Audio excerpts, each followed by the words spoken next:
गुरु प्यारी साध संगत जी, आज फिर से एक सुंदर सी साखी आप सभी को सुनाने जा रही हूँ। गुरु प्यारी साध संगत जी, बुद्धि बड़ी है या भाग्य? जिस इंसान के पास बुद्धि है और बेशक से उसका भाग्य सोया हुआ है, तो वो कोई ना कोई रास्ता जीवन का निकाल ही लेता है।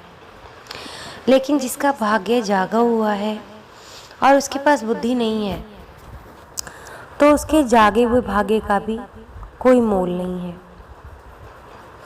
आज ऐसी ही एक सुंदर सी साखी आप सभी को सुनाने जा रही हूँ। एक व्यक्ति जीवन से हर तरह से निराश था। लोग उसे मनूस के नाम से बुलाते थे। एक ज्ञानी पंडित ने उसे बताया कि तेरा भाग्य पर्वत पर सोया हुआ है, एक पर्वत जो यहाँ से बहुत दूर है। तू उसे जाकर जगा ले तो भाग्य तेरे साथ हो जाएगा। बस फिर क्या था, वो चल पड़ा अपना सोया भाग्य जगाने के लिए। रास्ते में जंगल पड़ा तो एक शेर उसे खाने को लपका। वो बोला, भाई मुझे मत खाओ, मैं अपना सोया भाग्य जगाने जा रहा हूँ। शेर ने कहा कि तुम्हारा भाग्य जाग जाए तो उससे मेरी समस्या पूछ लेना, उस समस्या का हल पूछ लेना। मेरी समस्या है, उसका हल ज़रूर पूछते आना। तो उसने पूछा, क्या समस्या है तुम्हारी? तो शेर बोला, मेरी समस्या ये है कि कितना भी खाऊं मेरा पेट नहीं भरता। हर समय पेट भूख की ज्वाला से जलता रहता है। मनुष्य ने कहा, ठीक है। आगे जाने पर एक किसान के घर उसने रात बिताई। बातों बातों में पता चलने पर कि वो अपना सोया भाग्य जगाने जा रहा है। किसान ने कहा कि मेरा भी एक सवाल है, अपने भाग्य से पूछकर उसका समाधान लेते आना। मेरे खेत में कितनी भी मेहनत कर लूं, पैदावार अच्छी नहीं होती। मेरी बेटी शादी के लायक हो गई है, उसकी शादी इस परिस्थिति में कैसे कर पाऊंगा? मनुष्य बोला, ठीक है, और आगे जाने लगा। जैसे ही वो आगे बढ़ा तो वो एक राजा के घर मेहमान बना। रात को खाना खाने के बाद राजा ने ये जानने पर कि वो अपने भाग्य को जगाने जा रहा है, उसने कहा कि मेरी परेशानी का हल भी अपने भाग्य से पूछते आना। मेरी परेशानी ये है कि कितनी भी समझदारी से राज्य चलाऊं, मेरे राज्य में अराजकता का बोलबाला बना रहता है। मनुष्य ने उससे भी कहा, ठीक है। अब वो पर्वत के पास पहुंच चुका था। वहां पर उसने अपने सोए भाग्य को झंझोड़ कर जगाया। उठो उठो, मैं तुम्हें जगाने आया हूँ। बार बार बोलने पर उसके भाग्य ने एक अंगड़ाई ली और उसके साथ चल दिया। उसका भाग्य बोला, अब मैं तुम्हारे साथ हरदम रहूँगा। अब वो मनुष्य ना रह गया, बल्कि भाग्यशाली इंसान बन गया और अपने भाग्य की बदौलत वो सारे सवालों के जवाब भी जानता था।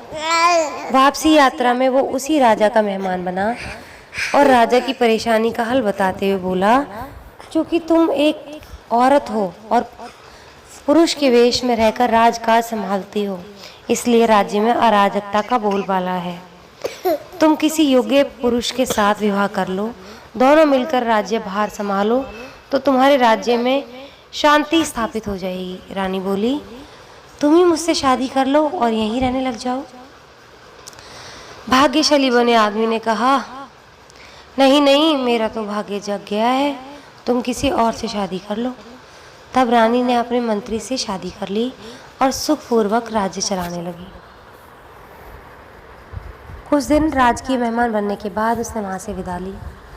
चलते चलते वो किसान के घर पहुँचा और उसके सवाल के जवाब में बताया कि तुम्हारे खेत में 7 कलश हीरे जवाहरात के कड़े हैं। उस खजाने को निकाल लेने पर तुम्हारी ज़मीन उपजाऊ हो जाएगी और उस धन से तुम अपनी बेटी का ब्याह भी धूमधाम से कर सकोगे।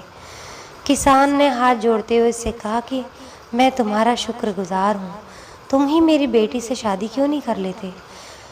पर भाग्यशाली बना वो आदमी बोला, नहीं नहीं, मेरा तो भाग्य जग गया है, अब मुझे इस सब की कोई ज़रूरत नहीं है, तुम अपनी बेटी की शादी कहीं और कर दो।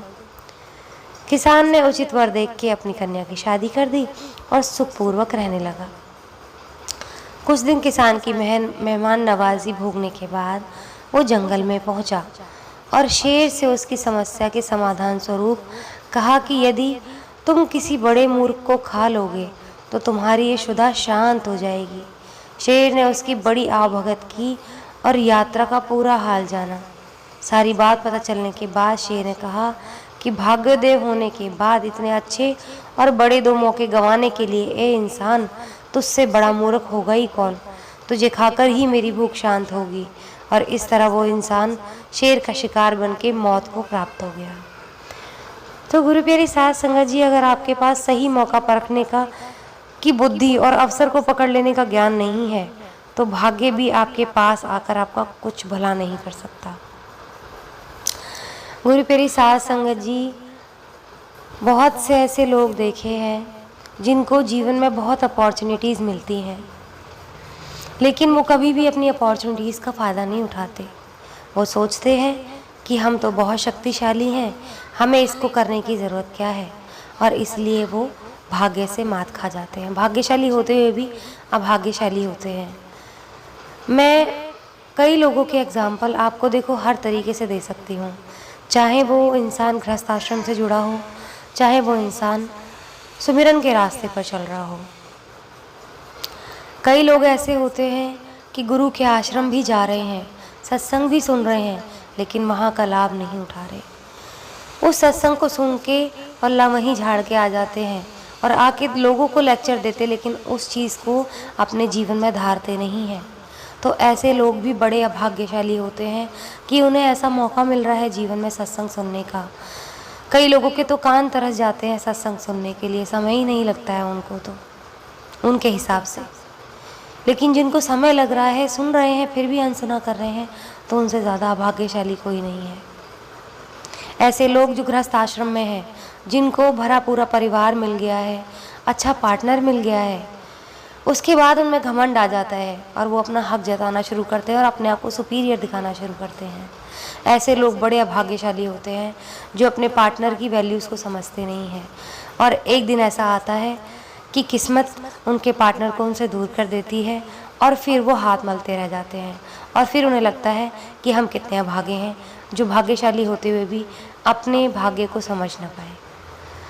तो इससे पहले कि देर हो, आपको परमात्मा ने जो चीज़ें दी हैं, जो रिश्ते दिए हैं, जो अवसर दिए हैं, उनका लाभ जीवन में उठा लो, उनकी कदर कर लो।